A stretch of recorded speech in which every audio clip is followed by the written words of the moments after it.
Aisha never expected that an ordinary evening stroll would throw her into the kind of chaos that tests a person's morals and every notion of justice. Yet there she was, on a deserted Chicago street, her heart pounding as she knelt beside a wounded police officer who clung to consciousness by a thread. Shadows loomed tall beneath flickering streetlights. She couldn't see the shooter, couldn't hear more sirens, and had no reason to trust a uniform she had learned to fear long ago. Still, something bigger than herself compelled Aisha to act. Little did she know, helping this cop would change her life forever. Aisha Jones had grown up in the south side of Chicago, a place marked by a rich heritage and vibrant community spirit, but also by a legacy of tension with law enforcement. As a child, she watched her neighborhood come alive with music, barbecues, and block parties every summer.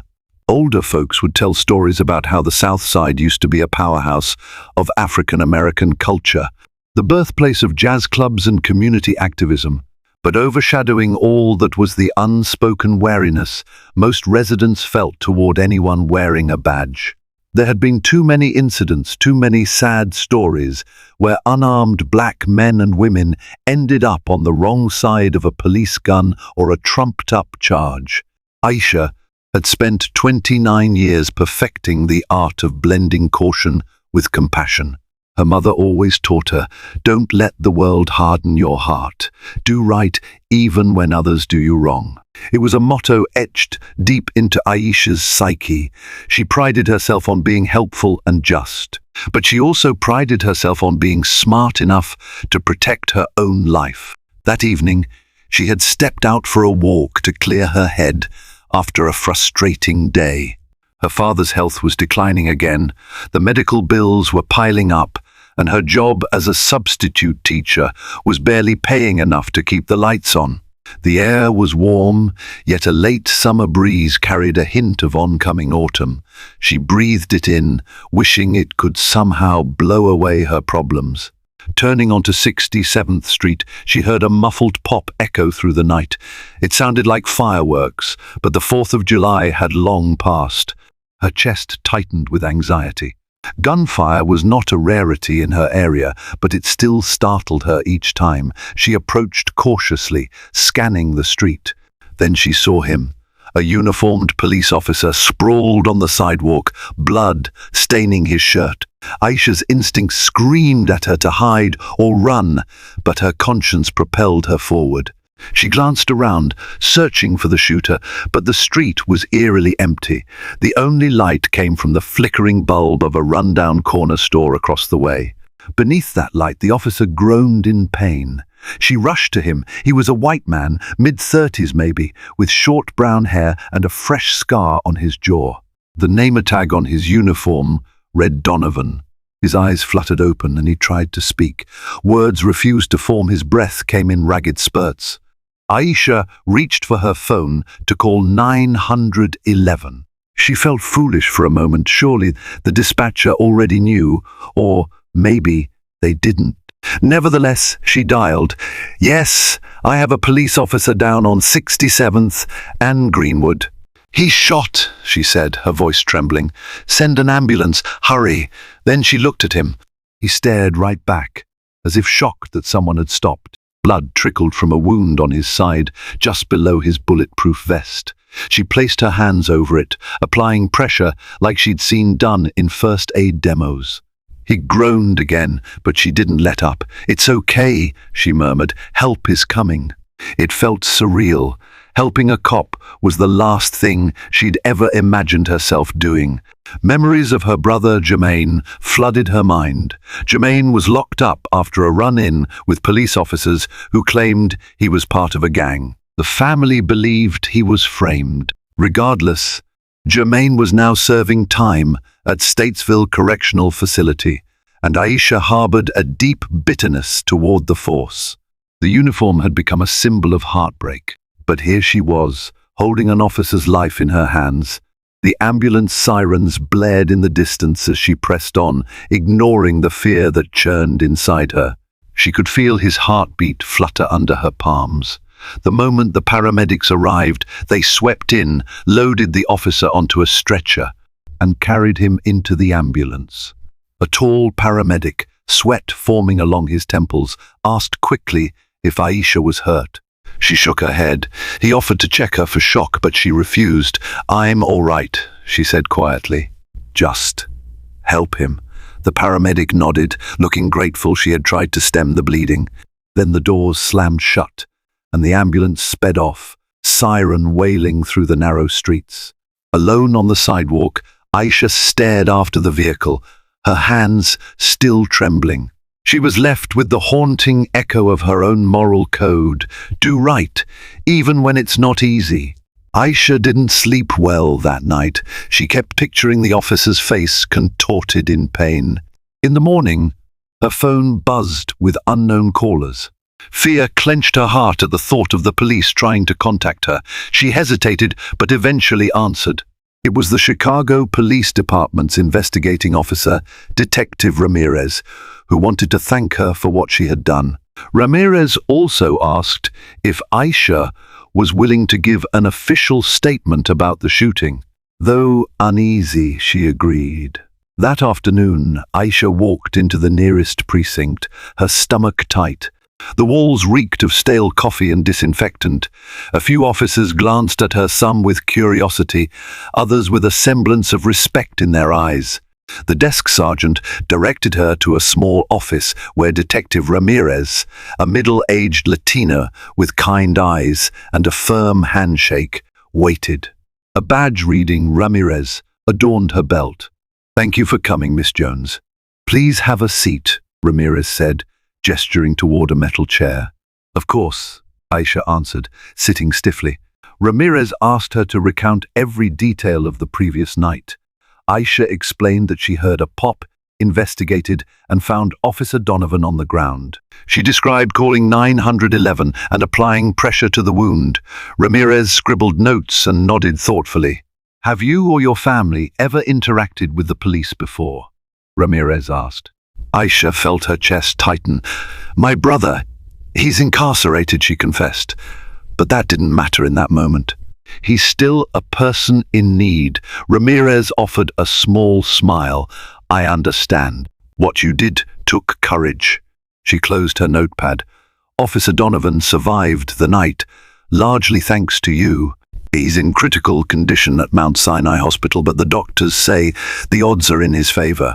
Aisha nodded, relief and wariness battling in her mind.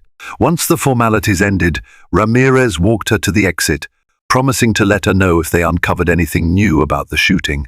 Aisha left the station, feeling like she'd stepped into a strange new dimension, one where she was oddly connected to a cop's fate. 2 days later, her phone rang again. This time, the caller ID read Detective Ramirez. Aisha felt her heart skip a beat. She answered hesitantly, not sure if she was ready for more questions. "Miss Jones, Officer Donovan would like to meet you," Ramirez announced. "He woke up this morning and asked if you could come to the hospital." "It's entirely up to you," Aisha hesitated. Was this normal? Did shooting victims often want to meet the bystander who saved them? She thought of Jermaine, wondered what he'd say or how her friends would react. But her mother's words resonated within her. "Don't let the world harden your heart." "I'll come," she said. The next day, she arrived at Mount Sinai, a sprawling complex she was unfortunately all too familiar with. Her father had been treated there several times for his heart condition. The corridors buzzed with activity doctors and nurses in scrubs, visitors with anxious faces. Aisha approached the reception and gave them Officer Donovan's name.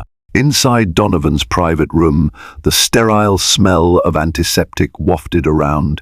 He lay there, propped on pillows, and the fourth in his arm, bandages wrapped around his torso. He looked paler than before, but awake and alert. A slight smile tugged at his lips when he saw her. "Miss Jones?" he asked softly, voice raspy from medication. She nodded, stepping forward. "Yes, that's me." He motioned for her to come closer. His eyes searched hers with gratitude.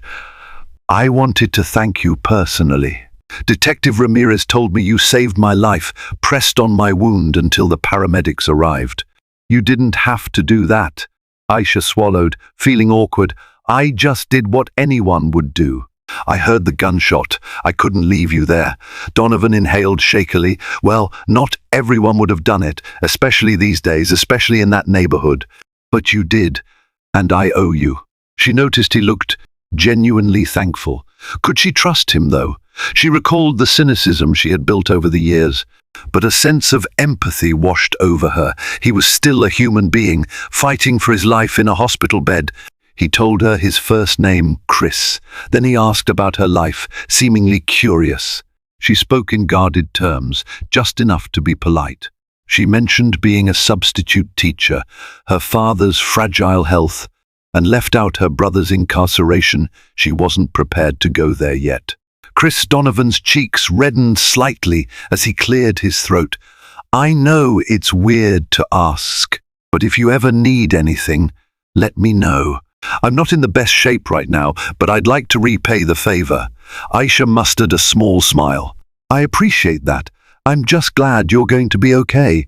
They chatted briefly, and as she prepared to leave, Chris took her hand gently. Thank you, he whispered again, and this time his eyes seemed glassy with unshed tears. She squeezed his hand back, then walked out. The conversation left her conflicted. A part of her admired that he wasn't taking her help for granted. Another part feared that maybe she was stepping into something bigger than she could handle.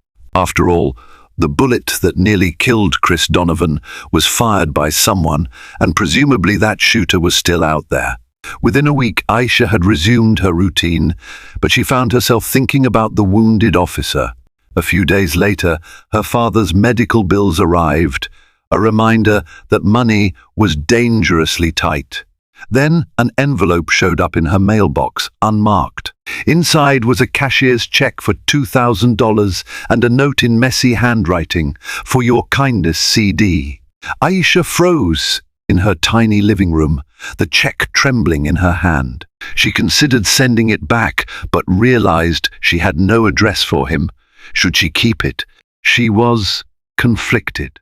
It felt wrong to accept money from a cop, from any stranger, especially in a world where every gift could come with hidden strings. But then she thought about her father, who needed better medications, therapy sessions, and maybe a private nurse. After wrestling with her conscience all night, she decided to deposit the check, resolving that if there was any sign of strings attached, she'd return whatever was left. She considered this purely an act of good faith on Donovan's part. Perhaps it was his only way to feel less indebted. And she was too practical to ignore the fact that her family needed every penny. Nearly a month passed. Chris Donovan recovered steadily. Aisha heard from Detective Ramirez that the investigators were still trying to piece together who shot him. Though they had some leads, no arrests had been made yet. Life went on. Aisha juggled her substitute teaching gigs, her father's care, and visits to Jermaine whenever possible. She never mentioned Donovan to her brother. She wasn't sure how he'd react. One afternoon, she decided to check in on Chris at the hospital before he was discharged.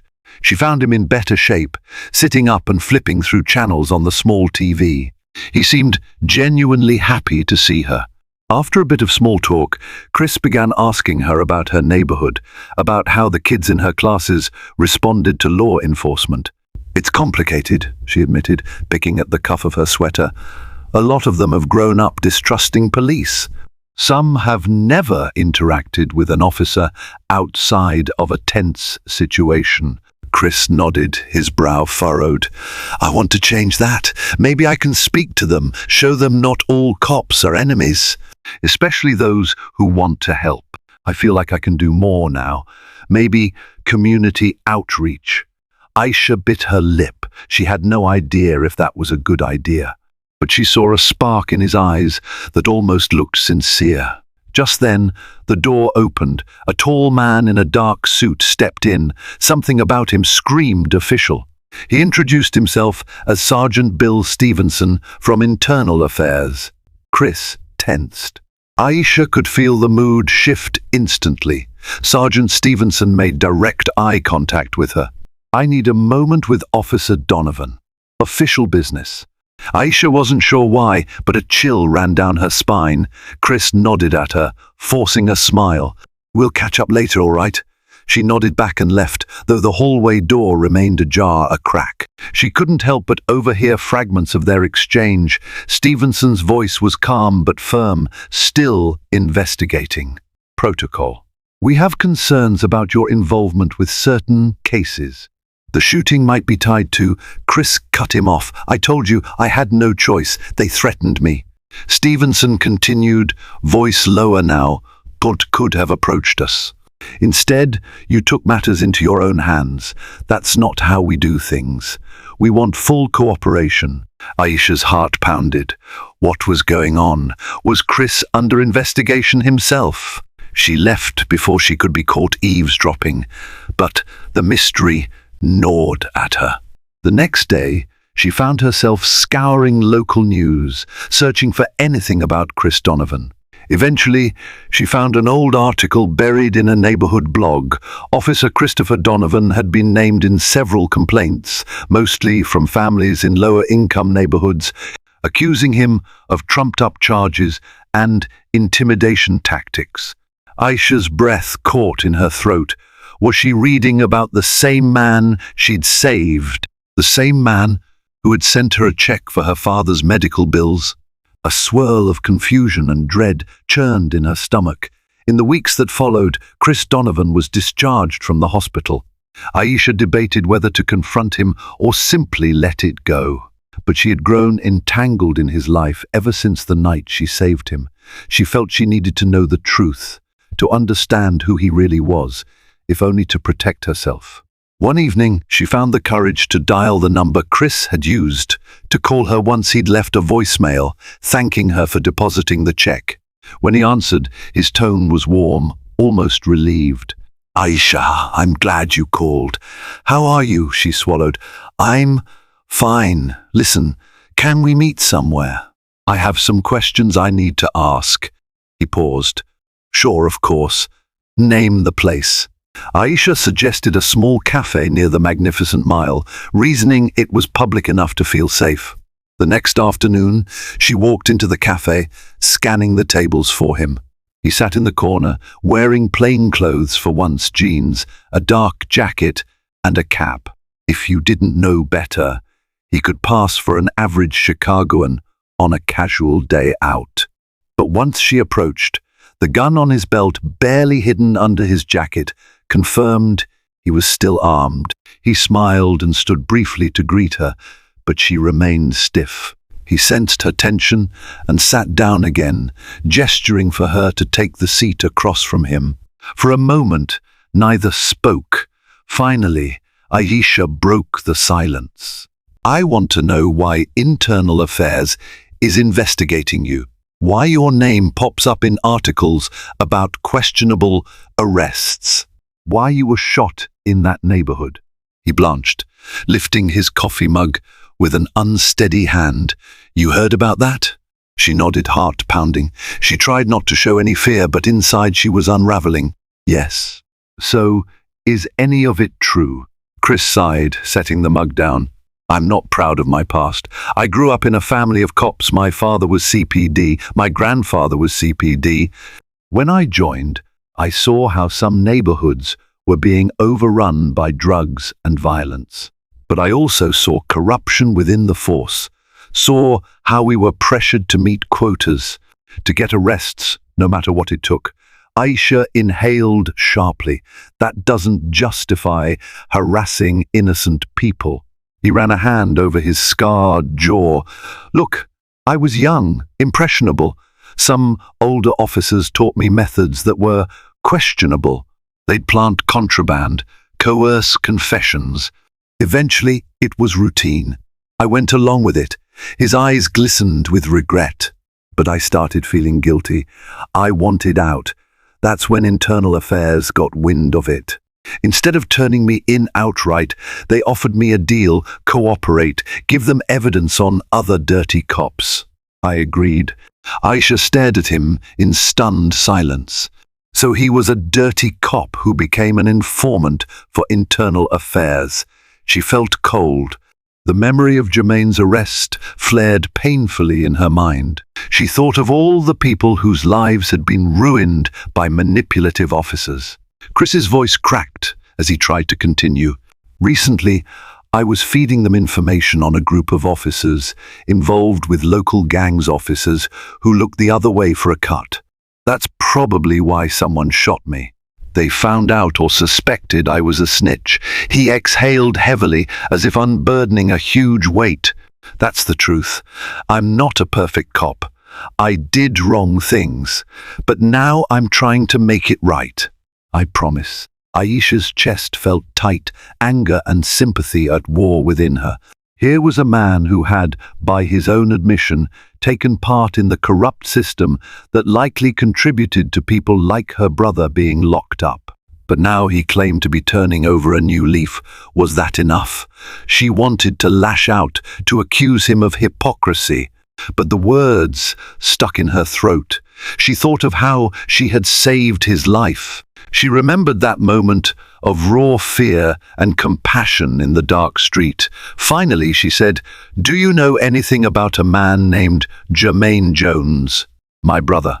Chris frowned, shaking his head. "No, I don't think so." "Why? Is he in trouble?" "He's in prison. My family believes he was framed for gang activity." Chris leaned forward. "If you get me the details, I can check. I still have contacts. Maybe I can find out if there was any misconduct in his case." She stared hard at him, searching for deceit. His eyes reflected a mixture of remorse and sincerity. Perhaps he really wanted to help. She sighed. "I'll think about it. But if you had anything to do with it," her voice trailed off, loaded with unspoken fury. He nodded, understanding. "I didn't, but I understand your pain. Let me see what I can do." In the weeks that followed, Aisha was torn. Part of her wanted to never speak to Donovan again, but her brother's plight urged her to cling to any potential lead. So she handed Donovan some court documents and transcripts related to Jermaine's arrest. He promised to look into it. Meanwhile, Aisha heard from Detective Ramirez that the official investigation into Donovan's shooting had stalled. Days rolled by with no word from Donovan. Aisha began to suspect he had either abandoned her or discovered something too damaging to share. Then, late one night, her phone vibrated. Chris's number flashed on the screen. "What did you find?" she asked, breathless with hope. His voice was grim. "I have something.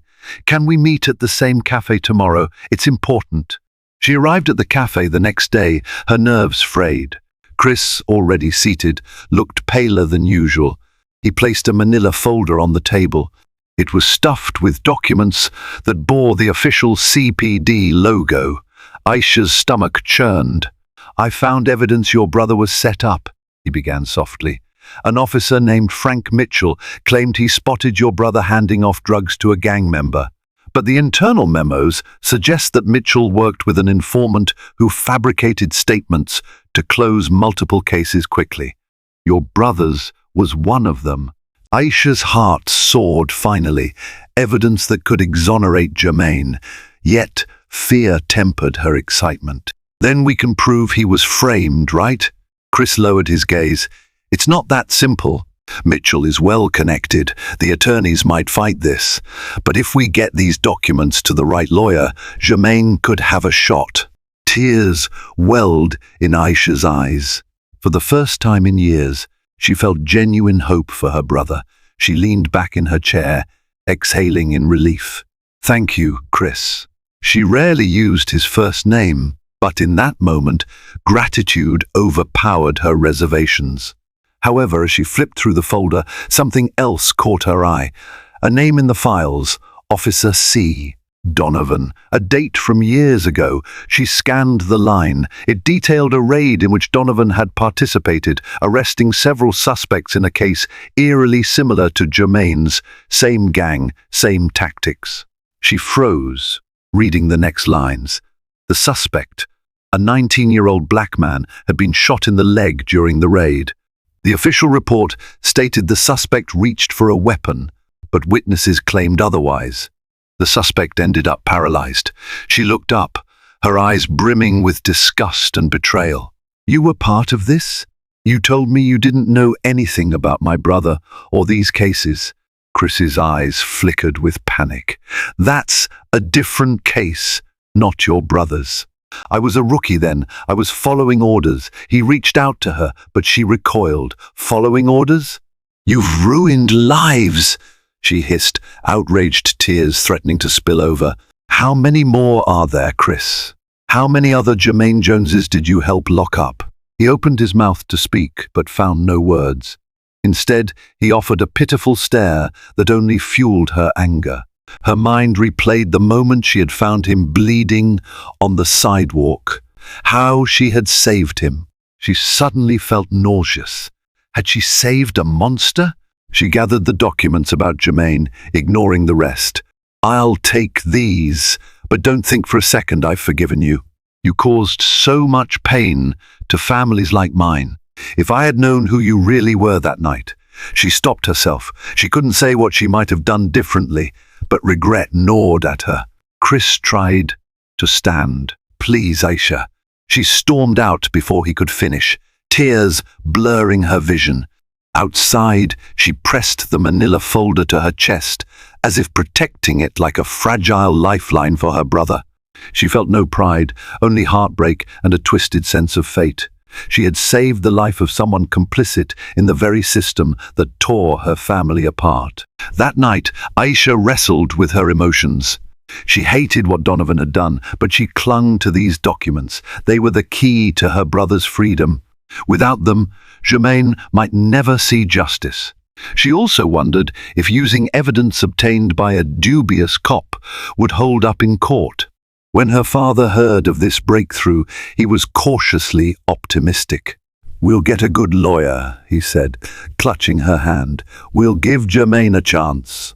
Aisha nodded, refusing to cry in front of her father. Over the next weeks, the legal wheels turned slowly but steadily. Aisha connected with a civil rights attorney recommended by a friend at her church. That attorney was shocked by the documents, seeing the potential to overturn Jermaine's conviction. Meanwhile, rumors swirled about Donovan at the precinct. Anonymous tips suggested he was feeding internal affairs details about other crooked cops. Tensions ran high, and the CPD found itself in a public relations crisis.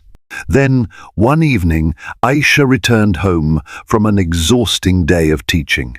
A note had been slipped under her door: "Stay silent, or your father ends up like the rest." Her blood ran cold.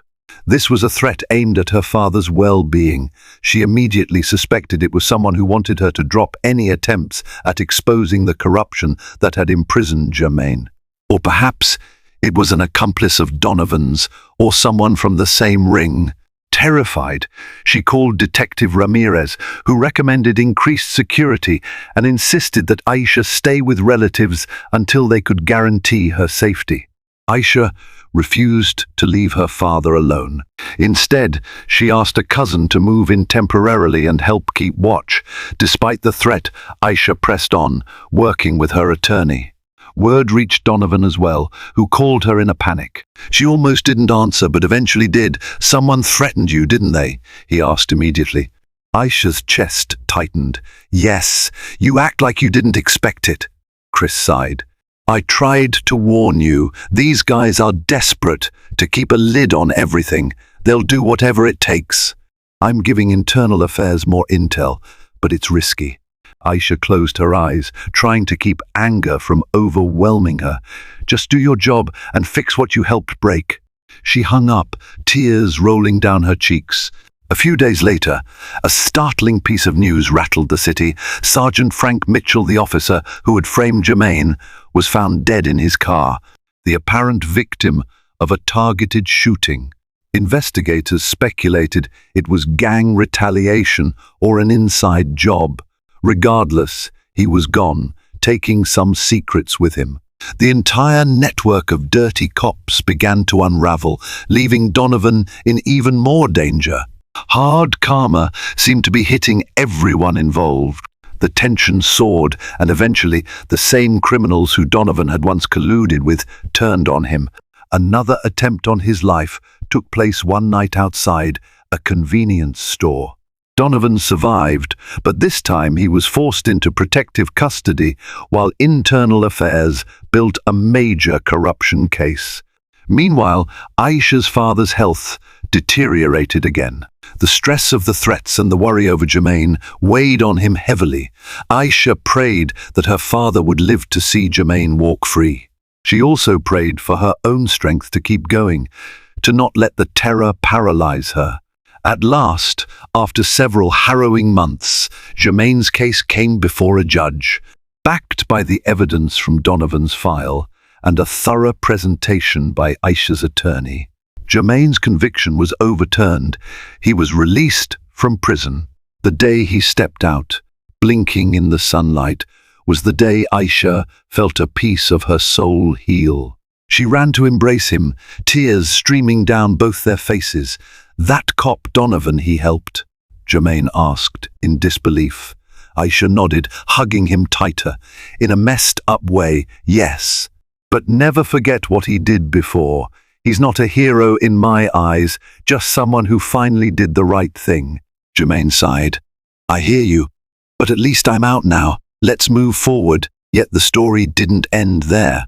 The corruption case was far-reaching, implicating more officers and city officials. Donovan became a crucial witness, testifying against his former comrades. In return, the state's attorney offered him immunity for lesser offenses. The public outcry was fierce. Many believed Donovan was getting off too lightly for his role in past injustices. On the day Donovan testified, Aisha and Jermaine sat in the courtroom, a swirl of conflicting emotions in their chests. They watched Donovan, pale and visibly trembling, admit to planting evidence, lying on reports, and participating in racially biased policing. The hush in the courtroom was deafening. But the more he spoke, the more he sealed the fate of the crooked officers who had locked up innocent people like Jermaine. When the hearing ended, Donovan exited the courthouse to a barrage of reporters. Aisha and Jermaine happened to cross paths with him outside. He nodded at them, his eyes betraying shame. He approached timidly. "Aisha, Jermaine, I'm sorry for everything. I can't change the past. But I hope," Jermaine cut him off, "we're free. We'll never forget what you did, but at least you tried to make it right." Donovan swallowed hard, as if grateful for even that meager acceptance. Then he walked away, escorted by Internal Affairs officers. In the end, Donovan's cooperation helped dismantle a corrupt network. But he faced his own form of karma. He was forced to resign from the police force, lost the respect of many colleagues, and would live under the cloud of his own sins. Aisha took no pleasure in his downfall. She only felt relief that her brother was finally free and that, perhaps, fewer innocents would be victimized by the badge. Aisha returned to her life, focusing on her father's recovery and Jermaine's reintegration into society. She continued teaching, determined to help children in marginalized neighborhoods learn their worth and potential. She became vocal about police reform, speaking at community forums and sharing her story with local advocacy groups. Sometimes, late at night, she would think about that moment on 67th Street when she knelt over Chris Donovan, pressing on his wound, saving his life. Even with all she knew now, she could never quite regret her choice. Her mother's words still guided her actions. Do right, even when others do you wrong. In saving Donovan, Aisha unwittingly set in motion a chain of events that freed her brother and exposed corruption in the police department. Yet a lingering sorrow remained. She wished Jermaine hadn't lost so many years of his life. She wished her father's health hadn't deteriorated under the weight of stress. She wished Donovan and others had chosen from the start to uphold their oath to protect and serve all citizens. But in a world where justice is often tangled in corruption, sometimes it took an unlikely alliance between a reluctant hero and a fallen officer to bring the truth into the light. Life moved on, but the lessons remained. And for Aisha, the greatest lesson was that doing the right thing could sometimes lead to unimaginable pain, but it could also spark unforeseen hope. That hope was what kept her going. That hope was what let her see her brother walk free, what brought partial healing to a broken community, and what made her believe that genuine change, even if small, was possible in a system overdue for reform. In the end, all she could do was stand by her family, celebrate her brother's new lease on life, and continue pressing forward. Because for every moment of darkness, there was a spark of light that refused to be snuffed out, and Aisha would always choose to feed the light. Thank you for joining Aisha on this emotional and dramatic journey, a journey where a single act of kindness shattered hidden secrets and pulled back the curtain on deep-rooted corruption. Even when faced with betrayal and heartbreak, Aisha's sense of right and wrong led her to save the very person who once stood for everything she distrusted. That selfless act paved the way to redeem her brother's life and bring a dangerous conspiracy into the open. If this story resonated with you, please support our channel.